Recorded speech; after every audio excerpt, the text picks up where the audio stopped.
It was the first time, I'll put it this way, it was the first time that I had played a guitar in a long time where my calluses were bleeding. Music is a very, very demanding mistress. If you give her the time that she deserves and she needs, she will treat you like royalty. But if you scorn her, she will let you know it in a heartbeat. At that point, I was turning 43. I figured this is my midlife crisis, I guess, right? It's all right. Some people buy a convertible. Some of us make music, man. I could have went and got a Miata. Hi, this is Todd Anthony, and you're tuned in to the ZHZ Podcast. Todd Anthony is a lifelong musician whose newest album, Words and Music, represents something he's never done before: make music entirely for himself. After decades of playing in bands, touring, and writing music that fit the scene around him, Todd stepped away from music believing he had aged out of the dream. Years later, he picked up his guitar again and realized he had never truly written music he wanted to hear. That realization led to a 10-month solo project where he wrote, performed, recorded, produced, engineered, and released every song himself while the escape room business and operating a non-profit serving adults living with mental illness. This interview isn't about making it, it's about rediscovering why music mattered in the first place. Damn, dude. Right on. Yeah. I like to keep busy.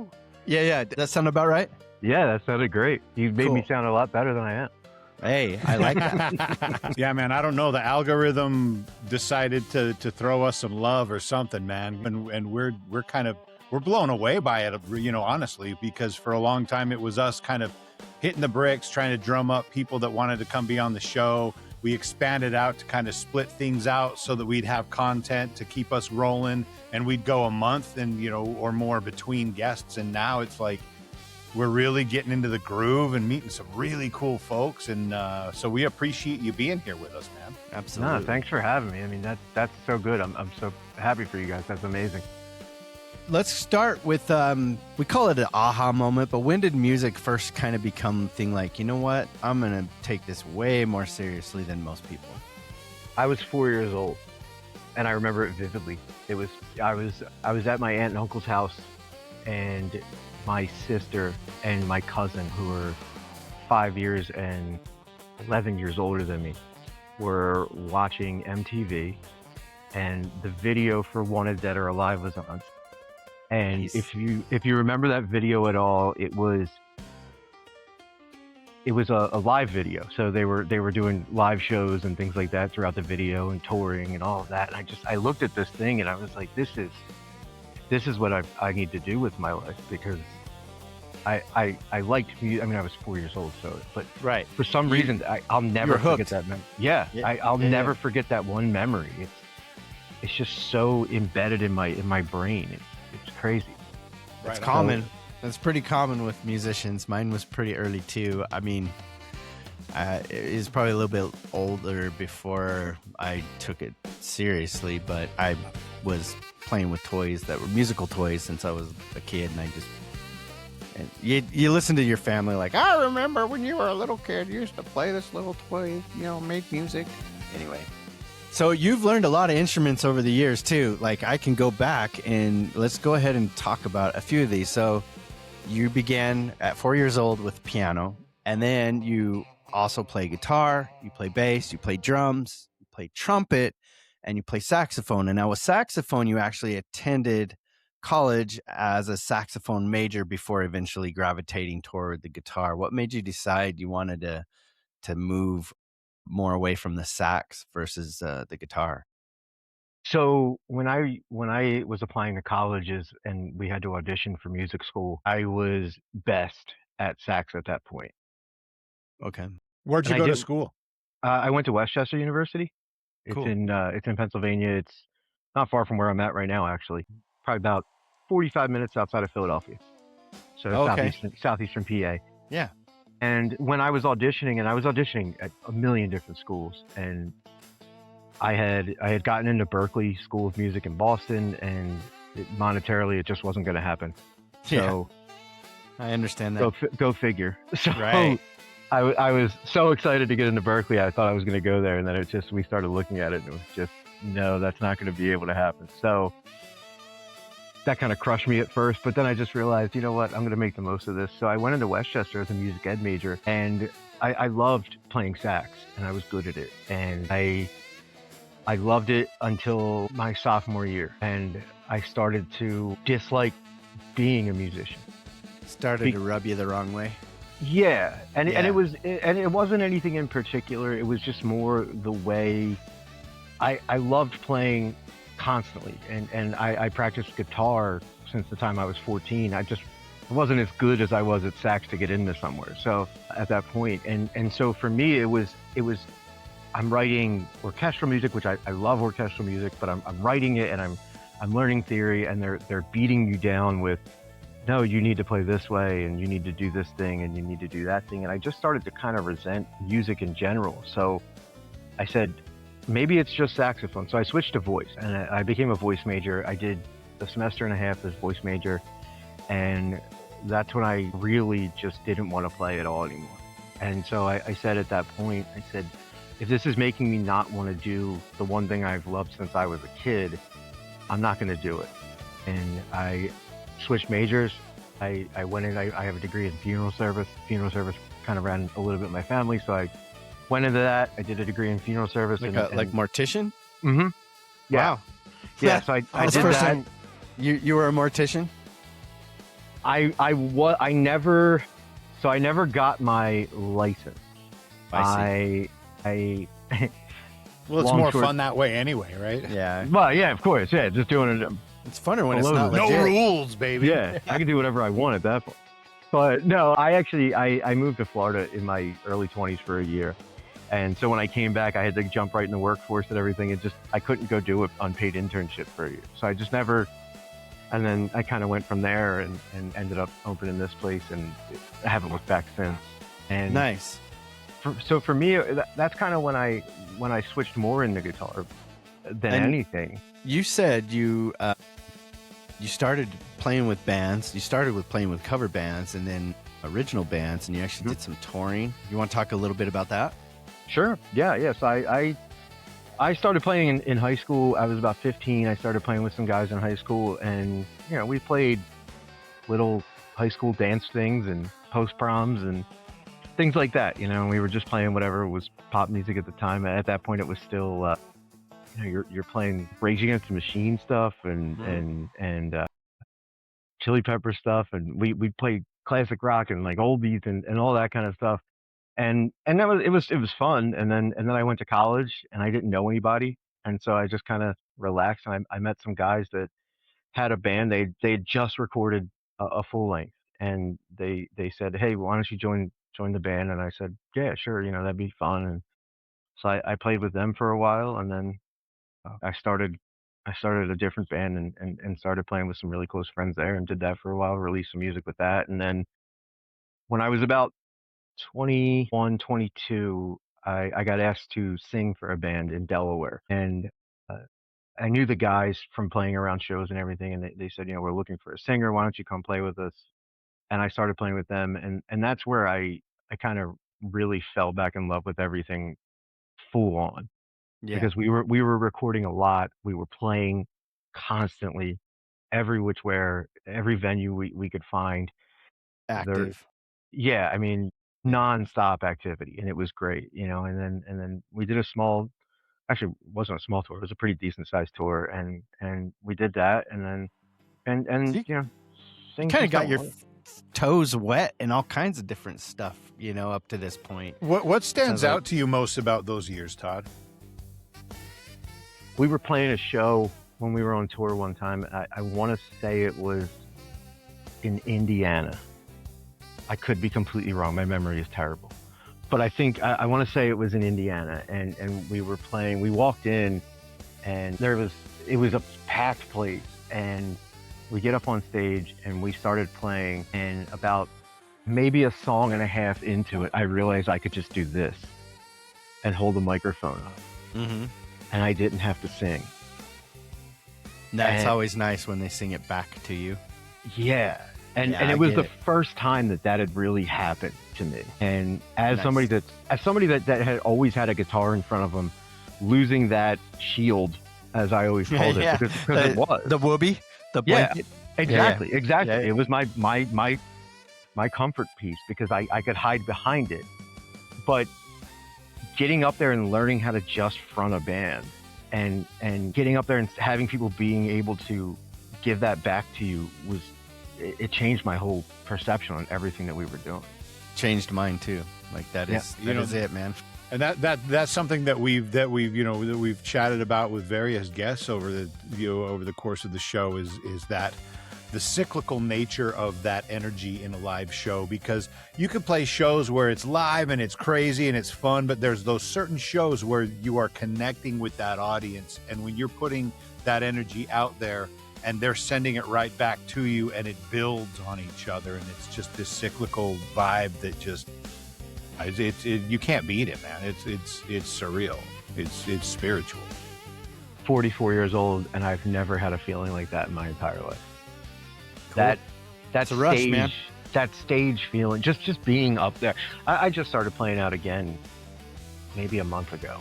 And yeah, we were going to actually talk about that. I was going to bring that up. So you said this is the first time you really wrote music for yourself. What finally clicked? Like what made you like, you know what? I'm going to change this. I'm going to switch gears. Yeah. So, when you're younger, you're influenced by a lot of different, not just artists, but people in the culture that you're in. And I was in that early 2000s pop punk emo scene, friend-wise, and that's what we played. Cool. And while I enjoyed the music, I loved playing it, it wasn't me. I grew up... I can tell from your catalog, it's definitely not you. So I grew up... Give me 1 sec. Sorry, they just... Yep. Here, Let me just do that now. I'm all yours. Did they escape? They did. All right. Yeah. Woohoo! I'll tell them you guys are excited. All right, man. Deep break. See, I'm offended, Matt. Above. I couldn't look. See, I couldn't have put it below. Dude. It's bigger. ZHZ is bigger. Okay, I'll put it. I'm disappointed. I'll put it on the underside so you can. No, it's all good, dude. I don't care what you do, man. I don't care. So sorry about that. Hey, no problem. All right. We all work for a living, so. And he couldn't sit down for a week, man. Right. That sounds like something I would say when somebody comes back to an interview. Yeah. And our next sponsor is brought to you by KY Jelly. All right. So wait, what were we talking about? Oh, scenes. Yeah. So I was in that early 2000s punk and emo and pop punk scene and all of that. But like you said, it's not me. I grew up. My father was an Elvis man. I'm an Elvis man. I grew up with doo-wop and rock and roll. That Detroit sound. I grew up with. I loved being a sax player, of course, but I loved that 60s, 70s Jersey Shore sound. Yeah. And cool. I've been saying for years, like, this needs to come back. This needs to come back. So when I decided to do this album, I said to my wife, I said, listen, I'm going to write, I'm going to record, I'm going to do everything myself, except for harmonica, because I don't play that. That's the only thing on there I didn't play. Did she sing? Was she your female vocalist? No, that's my niece. She's got a great voice. She's phenomenal. She is a full-time singer for a band that is touring everywhere and just doing wonderfully. She's 29 and she's phenomenal. Cool. Killing it. Yeah. Yep. Yeah, she's great. But for this one, I said to my wife, she said, that's awesome. I think you should. And I said, yeah, I'm doing this to show myself that I still can. And that was it. So it's a bucket list thing. Like it's a commitment to get back in the game, but on your own terms. Yeah, it was just proving to myself that I could. Yeah. Because it had been so long. No, I get it, man. You're talking almost 20 years since the last time I put out new music. So were you kind of out of the music game when you met your wife? I mean, you could see guitars behind me. I would play, but I didn't. I never recorded. Active, I never wrote. Yeah, doing that. I haven't. I gigged maybe like 15 years ago. I have a cousin who's older and he's in his 50s, and he said, hey, can you fill in on guitar for a night? Our guitar player can't make it. And I said, sure, because it would be fun. But other than that, no, I hadn't done it. Okay. Feels all right, good. man. It feels good when you knock that rust off and you really start grinding again, though. I bet you learned a whole lot too. Like you said, you recorded all of it, you engineered all of it, produced all of that. What's your setup? Do you do like a home recording, like a home studio recording? What's your DAW? Like what kind of equipment have you been using? I use Logic Pro X and an old MacBook that I've had for years, and I recorded everything in the store after hours. There you go. All right. So what'd you use for like your vocal mics? Do you have just like a SM57 or 58 or? No, I have I have diaphragm mic or I have studio mics, condenser mics and whatnot. Yeah. Okay. That I've just like bought over the years because I'm always going to record, and I just never do. And you said you played drums too. Do you have a drum set, or is it just more like programmed drums? I have an electronic drum kit that I just set up in the back. I covered it with a sheet when I wasn't playing, so the kids' parties that we were having at the escape room wouldn't touch it. And right. I just plug that thing in and go to work. So your escape room is also your studio? You should come up with kind of a clever name to call it, like the escape room, like escape room studios or something. It's kind of I'm the only person that's ever going to record here. So sure, but I mean, it's still cool to give yourself a record. Like I have this room that you're seeing behind me is called the Z Frequency Studio. Okay. And it's just and when we were kids putting out our recordings on 4-track, man, we didn't have a label, but every little demo we put out, we designed a little cover for it, and it was DOA Records. Yep. That's awesome. DOA, That's awesome. Dead on Arrival, which kind of is counterproductive if you think about it. It's like, but it was cool. I love it. So let's talk a little bit about words and music. Tell me like how this, you said you've been working on it for 10 months, so it's almost a year. Did you wait till, obviously, I guess you just released it as an album. How was that process for you? Like, I mean, when you first like, okay, I'm gonna do my own thing. I'm gonna write my own songs. I'm going to usually the first song or first 2 or 3 songs is a little takes a lot more time than you would think. But then, you start to become more efficient, I guess. Like how was that process from start to finish for you? Yeah, so for me, these songs, they're like an amalgamation of, one thing I always did do was I would write here and there regardless. I'm always just kind of coming up with ideas and putting them down somewhere. Okay. Whether it's my voice recorder on my phone is full, it's right. So I had these ideas, and that's kind of when I came up with the idea to really get down and actually record it, was because I had these songs that I was sitting there playing to myself, and I was like, these are pretty good.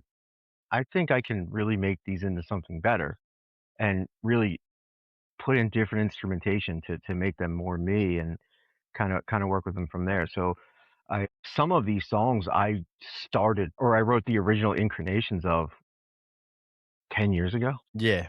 Long time. I know the feeling. Yeah. And there's something there.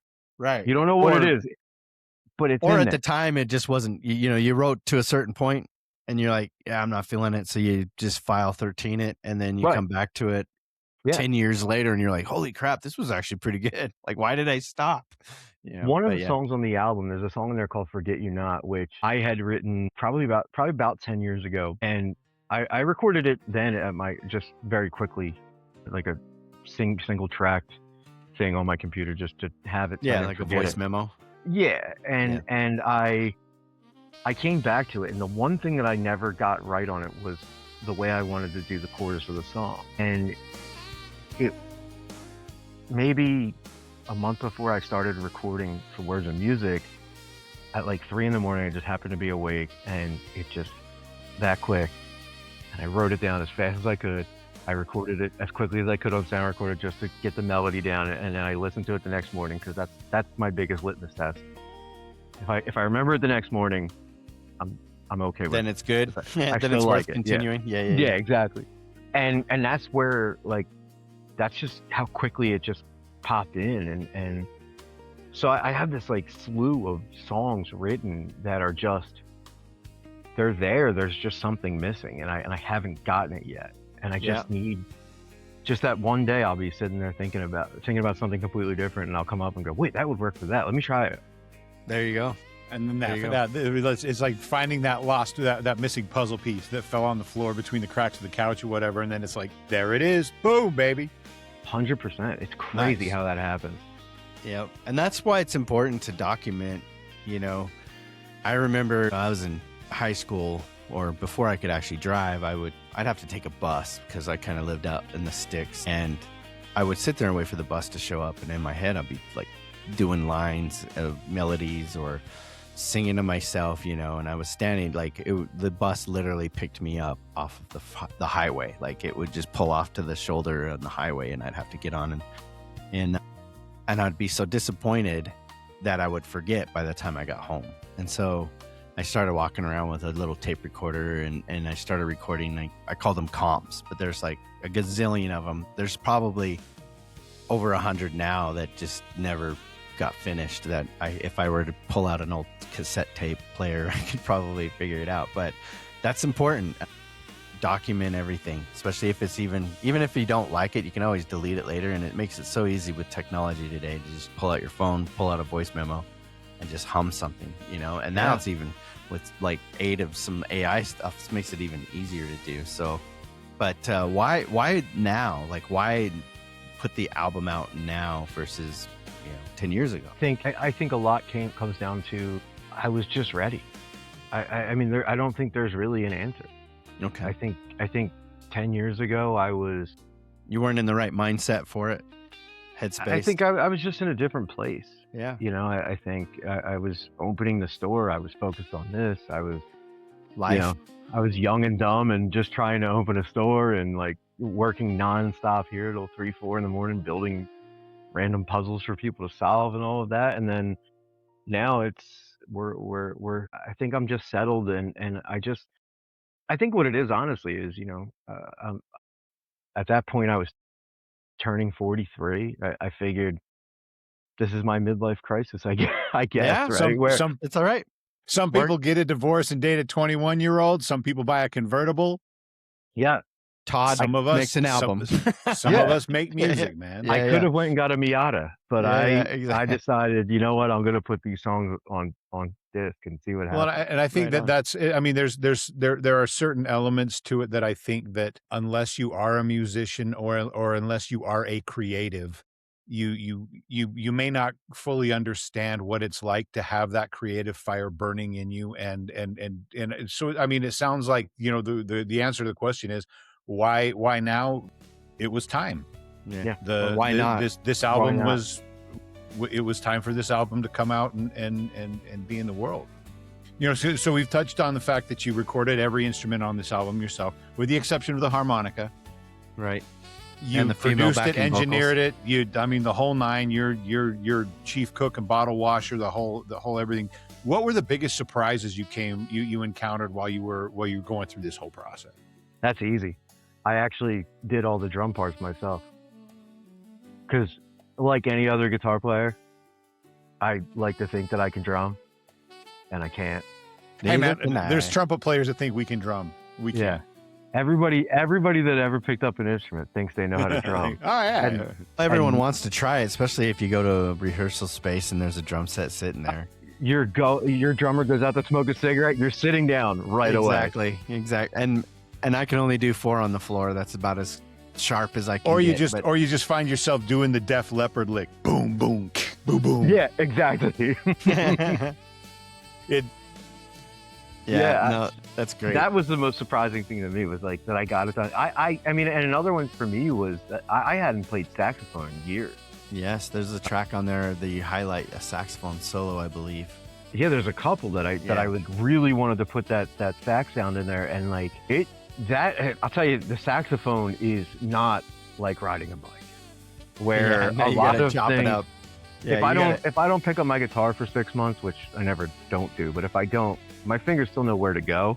Right. But I will tell you that my breath does not like to stay on a saxophone the way it did. Man, don't factor that in either when they're like. As a horn player that took an extended sabbatical from playing, getting your chops back into game shape is brutal, man. And it's like, music is like a very, very demanding mistress. If you give her the time that she deserves and she needs, she will treat you like royalty. But if you scorn her, she will let you know it in a heartbeat. Yeah. Nice. Yeah. Good analogy, man. Yeah, I stole that from my favorite author, Patrick Rothfuss. Mr. Rothfuss, please release book 3, man. I'm waiting for Doors of Stone, you bastard. Yeah. So what was some of the hardest lessons you learned in that process of words and music? I think for me, one of the biggest things was to let perfection go a little bit. Yeah. Let things be a little raw. Let things happen the way that they happen, because it's going to come out okay at the end regardless. Not everything. Look, at the end of the day, I'll say it, but all the good music that's ever been written is not pretty, right?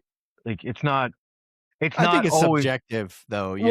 I think what I'm saying more so is like it's got grit to it, right? Yeah. Regardless, there's a grit to all of it, and that there's something in there that like hits you some which way, and that perfection isn't supposed to be. It's art, right? That's what I mean by it's not. Yeah, it's not supposed subjective to be perfect, too. right? Right. But I also agree with you there. Like there's a magic in imperfection, and I think to me, like one of the lines I always admired was perfection is the killer of progress, or the assassin of progress. So there's comes to a certain point, and like is this your first album that you've self-produced? Yes. Right. So the next album you do is going to be that much better. It's going to be that much better in production, because you're going to, from the point of this album to your next album, you're going to learn all of the lessons you've learned making this album, apply it to your next album. And so you just slowly get better. And if you're okay with that, fans, when they hear your stuff, especially let's say you're on your 3rd or 4th album, they're going to listen to the newest stuff. And if they like it, then they go back catalog. And then they can listen to the progress that you've made. And then it becomes more special and magical, because they can hear the humanism in it. You know what I mean? They can hear how you started off rough and then excelled into whatever it is. But I totally agree. Like perfectionism is tough, and you want to do the best, but there's a certain point where you just have to wash your hands of it and say, you know what, this is the best I can do right now, and I have to be okay with it and move on. And if people can't appreciate that, they can go to hell, like screw them. That's the beauty of making music for you, for yourself. You know what, when you get to the point of your musical journey where you're like, you know what, I'm going to write, record, and release this stuff because it's what I want to do. And, as long as I like it, and you know what, I hope people enjoy it. But if they don't, well, and you're permanently marked in time, like that music is going to be out in the ether for, forever. So, you basically exist, you have proof of existence, which is really weird, because that's kind of how I got started into music anyway. But it's kind of a dark, morbid story of why I even decided to do it. But it had to do with death. It had to do with realizing that eventually, you're going to be forgotten. You know what I mean? Like people will remember you in this generation, next generation, maybe the 3rd generation, barely.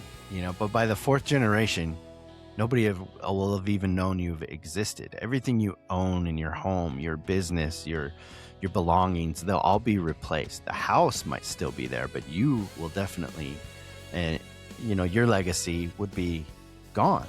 And so that hit me like, I don't know, I was like 7, 8 years old. And I had my family friend pass away, and it hit me pretty hard. And I thought, how do I become immortal?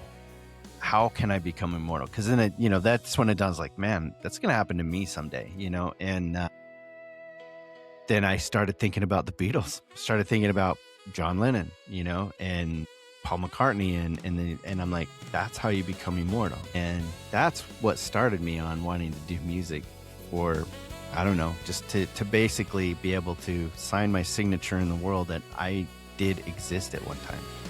It's, like I said, it's pretty morbid, and eventually even that music will dissipate to where, it becomes more trivial. But yeah, I love it though. That's an awesome way to think about it, though. I think that's great. And you're right. It's so true. We're here for such a short time. Yeah, I mean, and it's ridiculous how much stress we put on ourselves, how much we worry about so much of life things when it's so trivial, And yeah. Anyway, yeah. So perfection, let it go. So that's what we come out of that one. Quick intermission, folks. We've curated a Spotify playlist called The Guest List, showcasing the incredible artists who grace our show with their talent and stories. Dive deeper into their music. Plus, discover exclusive tracks by Z Frequency. Click the link in the description or search for The Guest List on Spotify. Enjoy, and back to the show. What song do you feel like it came together the easiest for you on the album? The song "Love You Like I Do" was a song that I again another song that I wrote a long time ago for the first iteration of it, and just kept reworking over the years. And it was a song that I had originally written about a friend of mine, and then kind of just changed lyrically what was going on. But the main framing of it was always there, and I always liked what it was, and I just wanted that. So I'm a big like 80s hair metal guy, like in general. I grew up with it. Let's keep it going. Bring that back. When's that coming back? Yeah, I'm for it. Yeah, bring that back. I'm trying to grow my hair really long. You know what? I have no hair to grow anymore. So, man, even the hairband guys are. Metallica's got short hair now. They weren't a hairband, but they were metal as can be, man. But they had the hair. Everybody's got short hair now. Sebastian Bach short is the new long hair, man. Yeah, Sebastian still does. Sebastian still got the long hair. Well, and what a hair, man. I mean, dude, that is a mane, dude. Yeah. That hair was better than most women. 100%. What a voice! 100%. Did you hear his work? His Broadway work in Jekyll He's unbelievable. My God, and he can still do it. Yeah, it's crazy. It's like Skid Row sold him I almost feel like once I heard what he's capable of, I almost felt like Skid Row was kind of like holding him back and containing him in a bottle, like compared to what the breadth of what that man can do. Mm-hmm. Then there's a tangent I never thought I'd get on. Yeah, I think that's the first time we've mentioned Skid Row on the show, man. Well, I'll tell you, anybody listening, Skid Row's first album blew me away. My brother's 10 years older than me. He put that on one time, and I was like, "What is this? Yeah, this is it. What is this madness?" That for me was Quiet Riot. Yeah, that was the first time I got into like kind of like the hard rock. I'm like, oh my gosh, this is really good stuff. But another one that's like similar to Sebastian is Michael Patton. Yep, Mike Patton's amazing. Yeah, super talented dude. He's a weird dude. Way out there. But man, I love him. Yeah. So, all right. Well, what would you say was the song that almost didn't make it to the album? Was there a song that was like the opposite? Like what was really hard to finish? Yeah. So Forget You Not was like I said it was a little bit ago, but it was this thing where I had this verse, I had this really nice guitar parts in the background and really nice like lap steel going on and all of that, where I was like, this is working out exactly the way I wanted it to work, but I didn't have a chorus. And I tried 100 different things, different lyrics, different melodies, just different harmonies, different parts all together, and I just couldn't get it right. Maybe I'll take it out. Maybe I won't have a chorus. Maybe I'll make it really weird. And it was just, I could never get it. And then one night, I woke up, it was like 3 a.m. I had it for some reason. And it was the simplest, most easy thing that I have ever had to write. But it just worked. Sometimes simple is best, honestly. 100%. Yeah. But we don't, cool. As musicians, we don't think that way. No, we think it's got to be, we try to show off for each other, man. I'm going to write the one thing nobody's ever written before. Yeah, exactly. Or it's like the prog math, math rock bands where like, there's certain bands, there's bands, and then there's bands that are for bands, if that Right. makes any sense. Bands that refuse musicians to write a bands. song that has more than 3 measures in the same time signature. It's going to go from 5/8 to 9/8 to 3/4, back to 5/8, and then 1 measure of 7/8, and then That's Tool, by the way. Tool. Yeah. So yeah, And that stuff's, it's crazy, but yeah. it's awesome if you could do it. Right. I think it's just like it's more for the thrill of learning that technique. It's more technical, like technical bands for me I can appreciate, but you're listening to it and you're like, yeah, there's no way the average listener is going to be able to dance to a beat of this at all. Like it's just, this is like, you're gonna, I don't even know what kind of mood you'd have to be in to like soak it in. Like you just stand there like a deer in headlights, because as a these are musician, the you cries of the understand carrots, and for them, it is the Holocaust, baby. Right, exactly. So Yeah. if there was if listeners could only hear one song first, what song would you recommend off your album? So obviously that's kind of tough because I wrote them, but "Love You Like I Do" has been, it's a song that it's a ballad. It's very countryish, but there's some hair metal guitar sound in there and all of that. And then there's also 9 to 5 till 95, which is the first song on the album, which is really what encompasses me in spirit of, I wrote a song that's just a standard story. Hey, I'm out of work. I'm picking up my wife or my girlfriend, and we're just going out on the town and doing the thing, right? And to me, that's just that song that, it's upbeat, it's happy. It's just, let's get out there and do it, and have a good time. So I would say that one more than anything. Right on. So what comes after this release? What have you got next on tap? So I just demoed a bunch of songs last week, and we'll see when I get some more done, when I'm ready to get back in and, do it again. Right on. I'm eager at this point to start doing it. I in a perfect world, I'd love to, just because of my perfectionism side of myself, I'd love to get back in and redo the first album too. Yeah, no, you could always do revisit or not. Like I've had this thought because I used to record on a 4-track cassette, 4-track player, and I still have it. And I had I always have this burning.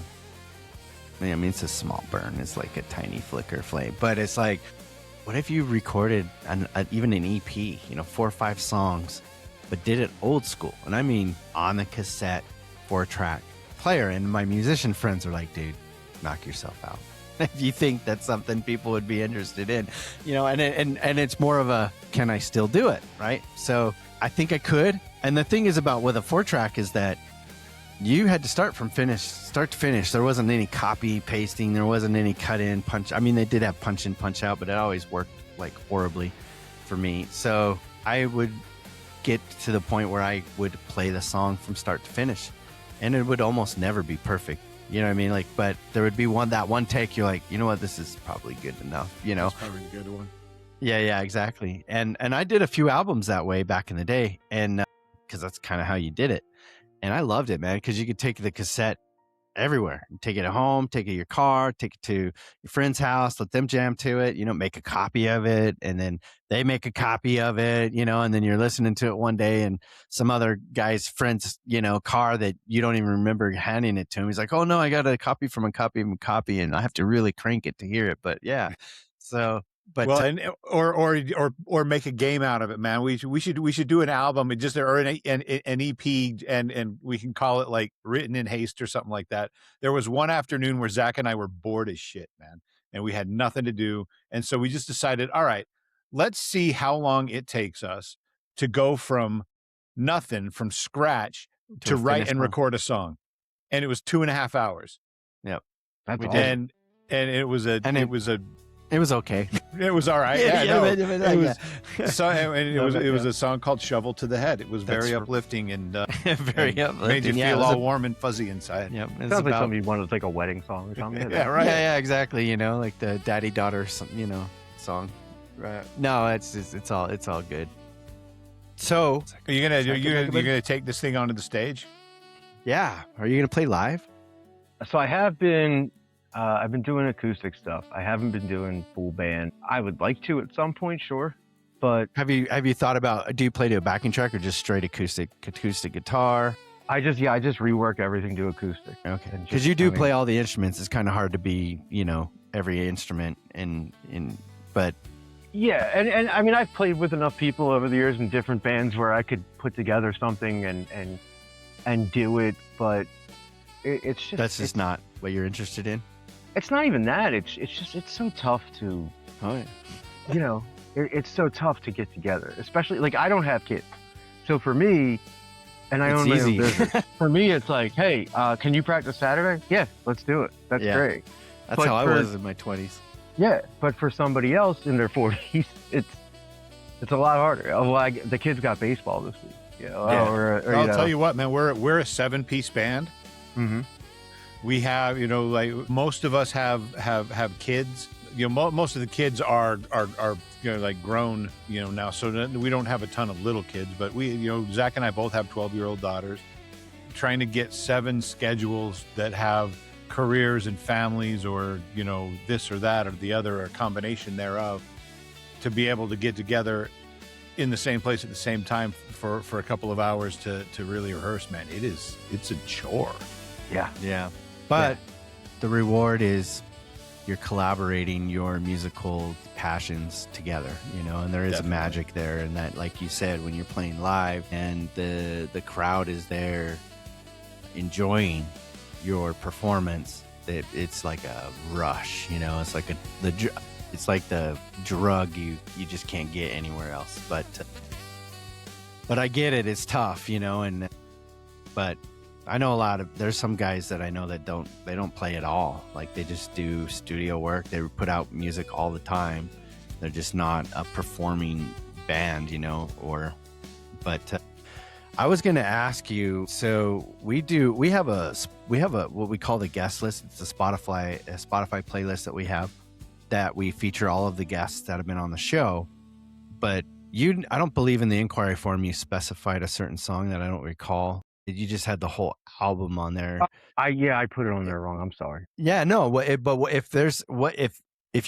song would you like to add? Because there's a couple. I could tell you what my favorites are, but I want to hear what your favorite song on the album is. I have a feeling it's going to be Love You Like I Do, but yeah, probably for me personally, just because as far as streams and everything go, it's been outperforming everything across everything. So I've kind of been working with that one, just figuring it's the most friendly to different. Is that the one you want on our Spotify playlist? I'm assuming you want to be added, because why wouldn't you? What would you have picked? There's 2 that I like. I like Grab Your Boot, Let's Dance. The one that I misspelled instead of boots. Yeah, I said, and that's funny because I'm like, grab your boot. You can only bring one boot. It's a beautiful mistake because it catches your attention. Because in the chorus you're saying, grab your boots. I hear that, but it says grab your boot, and I love it actually. I was like, and then the other one that I don't know why, but I like it, is called Maybe Baby. All right. Yeah. Grab your boots. Yeah, throw that one on there. It's up to you.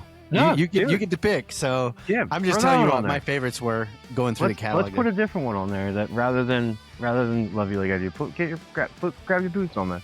Okay, and I'll just have you know, Todd, I pulled up your Spotify here on my phone, and Grab Your Boot, Let's Dance is currently your most popular song. That's on Spotify only though. Yeah. Well, sure. Yeah. That's what, but and that's all. Our playlist is only on Spotify. Anyway. Right. But, yeah. But yeah, and then Love You Like I Do is number 2. So maybe it's gonna surpass here before too long. But yeah. Okay, and we're at the section now in the interview where we like to ask our guests if they could give advice to independent musicians, usually those starting out, or someone that has less experience than them. What kind of advice would you give them? I would definitely tell people to focus more on what you already feel in your head and your heart of your music itself, rather than what you think is going to get you listeners. Because self-satisfaction at the end of the day and being proud of what you did is the most important thing you can come up with. Heart over vanity. 100%. Yeah. No, I to agree. thine own self be true. There you go. There you exactly. go. Cool. Exactly. And then we also talk a little bit about pain points. And I mean, that's kind of a harsh term, but it's basically, we realize that independent artists like ourselves struggle with a lot of the same things. And so we usually try to bring up something in the show and talk about some ways you can combat those issues or challenges, if you will, that sometimes we have good ideas that can actually come across. There's been times where an artist or a guest will say something, I'm like, oh, that's a good idea. I'll write it down. But you mentioned like all of them. So limited budget, audience growth, wearing every hat, creative burnout, inconsistent strategy, release, low streaming revenue, industry connections, technical challenges, time management, and imposter syndrome. But rather than covering each individually, let's frame them as parts in the same experience. So like you checked almost all of them, which tells me your story probably sounds a lot like most of the independent artists out there right now. So when you were making this record, which challenge became the hardest to carry? Imposter syndrome, 100%. I've dealt with that since I was a child. With anything I've ever done, it's you send out some first run demos to some friends and things like that. Hey, this is what well, what are you working on? What are you working on? Oh, here's this. Oh, I love it. That's really well done. And they don't really like it. Yeah, or you're just like trying to read between the lines. But do you really? Come on, man! Don't blow sunshine up my ass. Tell me. Yeah, I don't think you really do. But right. Thanks for the kind words. Yeah, my wife, whenever I send her I send her stuff like where I'll be working on music and I'm like, I got a demo. Do you want to hear it? And she's like, I don't know. Are there words to it yet? And I'm like, no. She's like, well, I really don't want to hear it until there's words to it. And then so I was like, okay. And then I put the song out and I totally forgot. And so like this just happened recently where it was like a year later. Or two. I've put out a song 2 years ago and she's like, when did you write this? I never heard it. Like 2 years ago. She's like, you never shared it with me. I was like, because you never want to hear it, So, but I respect the honesty, though. Yeah, exactly. Hey. Well, yeah. So, was there ever a point where you're saying, I'm not finishing this? No, not with this one. No. In the past, yeah, I've definitely done it. With this, it was a very freeing experience this time for me. There you go. Because because it was only the only reason I did it. I did it was to prove to myself that I could. So I had that fire for the first time in a long time that made me want to just dive in head first and just go until I couldn't anymore. It was the first time. I'll put it this way: it was the first time that I had played a guitar in a long time where my calluses were bleeding. Yeah, that's good. That's a good thing, man, actually. Yeah. Oh, yeah. I think that's a great sign because I was doing what I used to do. And being able to just super glue your fingers back together and keep going is, to me, the sign of this is doing what I wanted to do. Right. So I would say that the kind of big takeaway for you, the big message here tonight is, if you have old passions, start now, go for it. Because if nothing else, it's liberating. It sets you free. It sets your passion free. And you might fall in love with an old passion you had back then where you thought maybe you had lost it forever. And it's still there. It's just waiting to be brought back out to the light. So I would, 100%. It's awesome, man. You know what, to be honest with you, Z Frequency, our band is kind of the same way. We were in a band in the early 2000s, late 90s. We were very active, we're playing a lot. We were touring, we were producing albums. And then when that broke up, there was a long sabbatical. And I'm talking like we did a reunion show after like 10 years. And then there was another sabbatical of about 10 years. And then we got back together and it just wasn't the same, and that's when kind of Z Frequency kind of picked up, because at the time I was tired of the logistical frustrations of getting everyone together at a rehearsal. We like almost never had a full band together except for at a show, and the frustrating thing, there were some members that were frustrating me to the point where I'm like, you know what, I'm just going to record my own stuff. And I have different members and friends and other musicians that I'll send stuff out to, because everybody's got a home studio now. So I would send them out and I would say, take the stem and replace it with your own music. Send me back your stem and I'll just slip it into that slot. And so we were making an album worth of stuff. I mean, I was only releasing singles at the time, but I made a whole album's worth of music that the only time that there was anybody else in the studio was Matt here, where he would come in to track vocals and horn, and everything else was done offsite, you know, like it was done in their basement studio, and some were as far away as in Arizona and even further beyond. So it was kind of an interesting dynamic, but I missed playing live. And so that's when I hit up all of the members that have been a part of and not every member was on every song too. That was the other thing. So we kind of rotate around, but I hit up my friends that were all in the area, lived close, and said, hey, I want to do a live thing with this band. And, you know, just about everyone I talked to said, yeah. There was one guy I didn't, but everyone else said yes. And we're together now as a band. Like, it became something where, like, now it's a band, you know? And so any new stuff, it just goes straight to them. It doesn't go, I don't farm it out, if you will. Right. But that's awesome. But yeah, it's the same story as Todd Anthony's, you know, can I do it? Should I do it? You know, and now I'm knee deep in it and thousands of dollars, you know, invested in it. So it's like really hard to stop now. And you know, we're not getting any younger. You know what I mean? Like it's like the other side is coming up closer every day. And so I'm like, I just want to enjoy what I can, when I can, as long as I can, because there is a finite amount of time, you know? Yeah. But, so we'll go ahead and kind of wrap up this segment. Is there any shout outs you want to give, Todd, to friends or wife or your dog? I don't know. I mean, my wife Julie is amazing. She's you know, been there from day one of this to day now, you know, and she's been such a huge help with everything from soup to nuts, and you know, she's the best.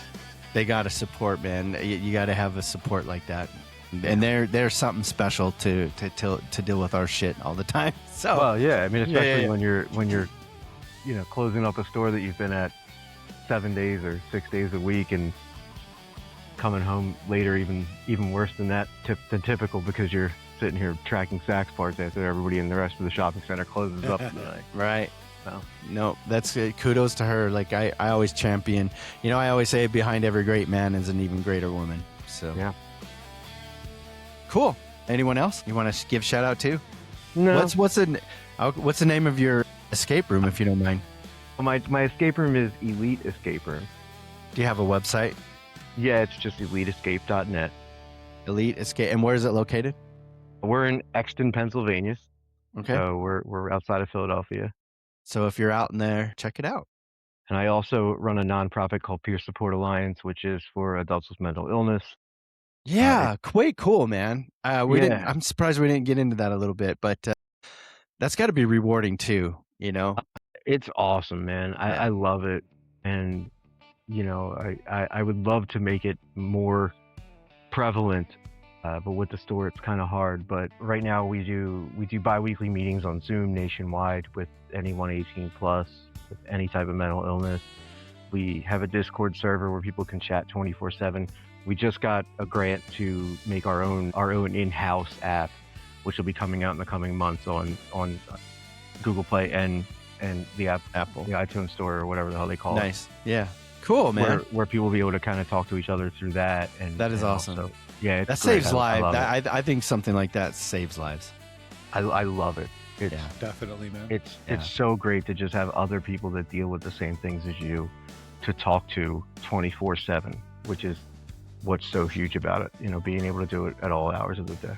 I mean, you know, sometimes it can be just something as simple as the realization that you're not alone. Yeah.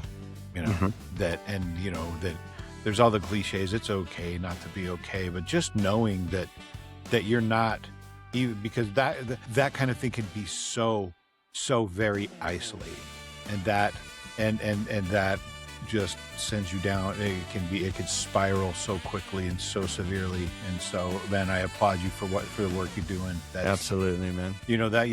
Music touches the soul, and I don't want to downplay the importance of music because it's fun and it's something we do because we love it. But it's one of those things that touches souls, that penetrates deeper than just, it's more than just entertainment. But that is work that goes beyond. That's something that is, honestly, and well and truly making the world a better place. So thank you for the work you're doing, man. Do you have a website for that too, where people can find out more information? Yeah, so it's peersupportalliance.org. Okay. I'll make sure to put that in the description. We'll share all the links to Thank all you. of this. Yeah, Speaking of, where can people find you if they want to get into more? They want to listen to Todd Anthony's Words of Music. So you can just search Todd Anthony Words of Music. It's on Spotify. It's on Apple Music. It's on YouTube. It's on any streaming service, really. Okay. My website is toddanthonymusic.com. I'm on Instagram at toddanthonymusic. So is that where you like to hang out mostly, is Instagram, or do you have a social you prefer? Yeah, that's the one that I use. I'm 44 years old. I'm not the best with social media. Yeah. Well, I'm not very good at using it. So hey, man, our biggest social media presence is Facebook. If that tells you anything. Yeah, exactry. Yeah, Instagram is growing, especially with the podcast. Like that's definitely been more in and I hardly get on TikTok, but that's where it's at apparently. But I legit just made one last week, and I just lost. I will never open that app again. Yeah, I know. Yeah. Well, I generally end my night with a good late night doom scroll, man. Yeah. Because if you're on there, you can kind of cultivate your algorithm, and I find that's what I mean. I come across some really, really cool bands and stuff, and that's really why what I use it for is to kind of find. But when you first get on, dude, it's just wild. Like they just throwing whatever can stick to the wall, and you're like, "What am I watching?" Well, and it really, if unless I'm mistaken, a lot of it is how much time do you spend watching this or that? Because like if I find that like it varies. Like there was a stretch where I had nothing but like supernatural like skinwalkers and ghosts, because you went down a rabbit hole. I went down that rabbit hole. I went way down that rabbit hole, man. Yeah, I've been down that rabbit hole. I live in that rabbit hole. Rabbit hole. Yeah. I was gonna say I live in that rabbit hole.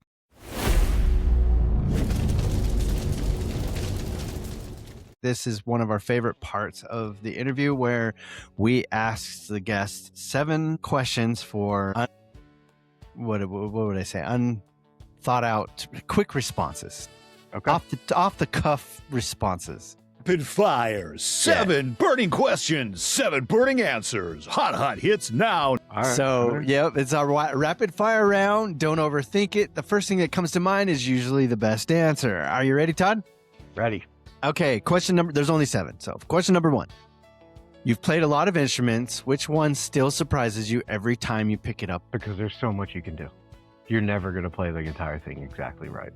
And it's amazing. Righteous, man. All right, number 2. What is one album that completely changed the way you think about songwriting?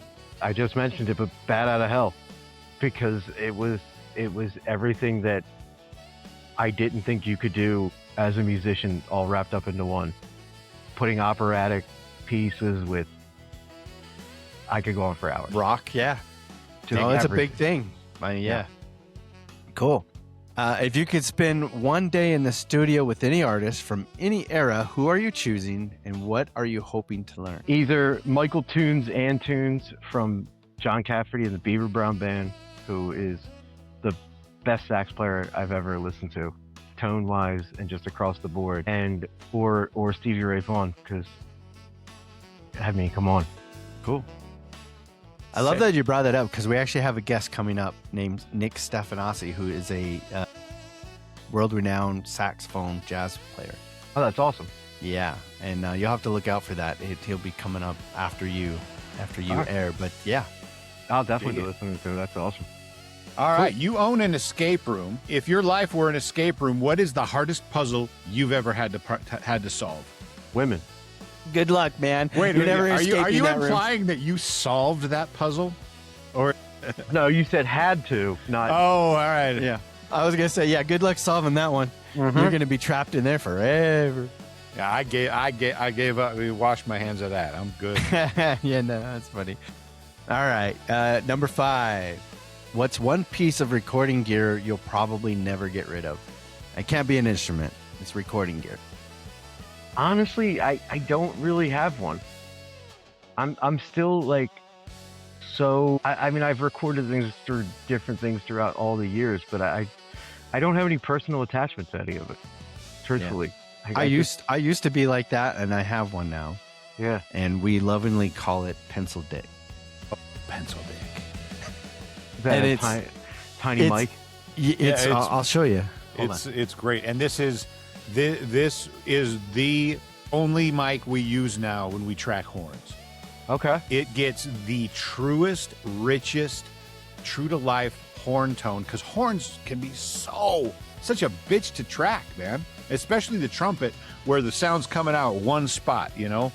And so it's like you can't get it too close because part of the sound of a trumpet is the resonating in the in the room, in the surroundings. So it's a Shure microphone, and it was built in like, I think the late 60s or the 70s, and it's actually a field microphone that they used to use when they had like the big reel-to-reel recorders that would it would be like a field reporter that would walk around. Okay, I see. Okay.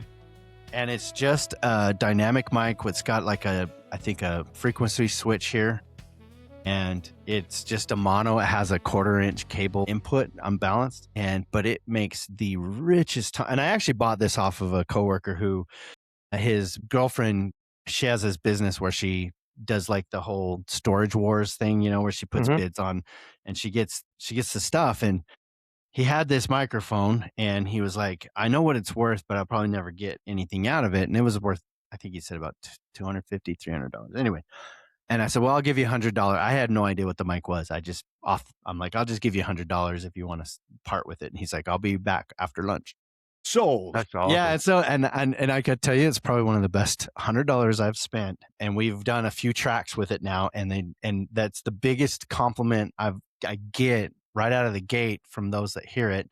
And we're talking people that, train to do music production and engineering. They're like, your horns sound so good. It's so and cool. That was always the bane of my existence. Like for the years, I always struggled to get a good horn sound. So it's so that cool, is one like, piece what I you will can never just get rid happen of. to find, I know, and it was meant to be, man. I'll tell you what, I did the clean channel for guitars on this album with a guitar that I made cool at my store. It's right here. I wanted to just make like a show and telly. tell. I love it. I just wanted to make a telly. Yeah, So, cool. Well, that's badass, man. Yeah. so I just That is drew. gorgeous. Thanks. I drew everything on, wood burned it, stained it up, wrapped the sides in a belt. Nice, man. Arts and crafts and music. Yep. I don't know if you can see that Les Paul behind me there or not. I but can that's see it. That's the one I'm working on now, which is I don't know. I just wanted to do a casino guitar that Okay. that has a Yeah, working those look roulette really wheel in it. nice. I love Nice. it, man. Yeah. And I was like, let's just make weird things, Hell yeah, dude. I love it. I love it. Dig it, man. Love it, man. All right, number 6. If someone only has time to hear one song from Words and Music, which one tells them the most about who Todd Anthony is? 9 to 5 till 90. 9 to 5 till 95. That's such a depressing title too, man. It's like, please tell me it ain't so. But You see that I never even thought about it like that. You're thinking 95 being the age. yeah, It's I'm not. thinking like, because there's days I come into work, I'm like, oh my God, I'm gonna be here till I die. I swear, But yeah.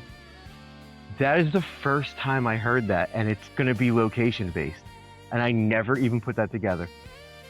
Really? Yeah. 95. That's the is first thing that came to me. My mind was 95 is our East Coast interstate. Right. No, I-95. Yep. But that's when you hear 95 or anywhere around it, like That's all you think of. So nobody's ever said age to me, and shit. Now you're right. I didn't think about that. Damn. But it works, you know. Right, whatever. Yeah, exactly. All right. Last question, Todd. Looking back at 23-year-old Todd, the version who thought it was too late, what would today's Todd tell him in one conversation? Stop being afraid of not being good enough, and just be enough. There you go. I like it a lot. Dude, I need that on a t-shirt. That's or a tattoo, man. That is some sage. God, that is some goddamn sage advice right there, dude. That is wisdom, man. Just be, man. Don't worry about being the best. That's dropping wisdom here on the ZHZ podcast, man. Right. I love it, man. I love it. All right. Well, Todd, thanks for joining us. But I think that's going to be it. Unless there's anything you want to add, Todd. No. Any shade you want to throw at the podcast? No, man. I appreciate you guys having me. You know, that was great. That was an awesome time, and I appreciate it. Thank you so much. You're our first guest in Pennsylvania. Now, Janitas is from Pennsylvania, but he's in Finland. Correct. He's living in. So he lives in Finland. So he's from Pennsylvania, but he lives in Finland. First time in Pennsylvania. Now we're not gonna. I want to get a big map with That's with not a bad pins idea. now to mark where we've had guests from. And then on one of my late night TikTok doom scrolls, I always get a lot of the comedian, the Stephen Wright. I love that man, dude. Fantastic. He's so funny, but he's like, I want to get a map, to put pins in everywhere I've traveled. He's like, but I'm gonna have to travel to the far corners of it first, so it'll stay on the wall. Yeah, so it'll stay up. That's pretty funny, man. He was we've had some interesting. We actually started our tagline or our subtitle was independent music artist interviews in the Utah scene, because that's where we're based out of. And I had to drop it because we more and more, like I want to say about 85 to 90% of the guests we have on now are not from Utah. They're from all over the country, all over the world.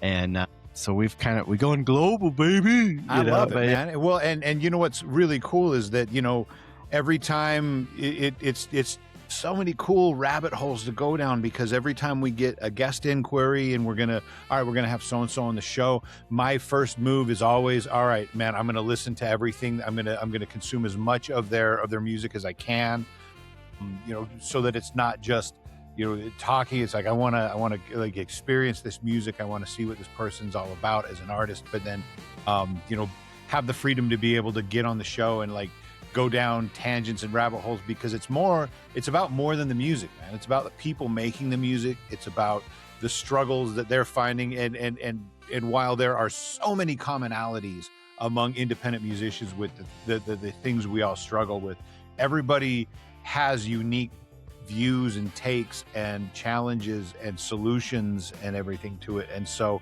it's become now this thing where, the hope is that independent musicians can watch the show, learn something, feel inspired, and again, on a much more, on a deep level, but more superficial, I think, and less maybe a little bit less important than we were talking about earlier. Not feeling like they're alone in it, seeing that other people are facing the same struggles that they are. Although I think in a lot of cases, it can tie in very closely to an artist's mental health, because artists, we are by and large pretty unstable. That is a major. Yeah, there's we've had a few guests that have made that their main topic, But well, dig it, man. Todd, I love that you joined us, and I wish you nothing but the best success on Words of Music, and keep going. And I'm excited to hear what comes out in the future, and we'll have to revisit sometime. Yeah, well, thank you guys for having me, and same to you guys. You guys do a really good job. I've listened to some of your episodes before I came on. Just on I don't do many video podcasts, but I do audio, so I listen to the audio. But that's cool. You guys do a great job. Really. Thanns, man. I really appreciate you, and we'll talk again down the road, man. Because I'm excited to see, now that you're back in the saddle, man. I can't wait to see how things evolve and how things grow. Well, what Yeah, I'll do maybe- is I'll call you when I need a pit for the Jack the Ripper. Yeah, there you go. Rock- Yeah, there you go. Yeah. Yeah, there you we, go. we do the Jack the Ripper rock opera. All right, man. There you go. We'll do it then. All Well, right, thank that you sounds guys good. very much. All right.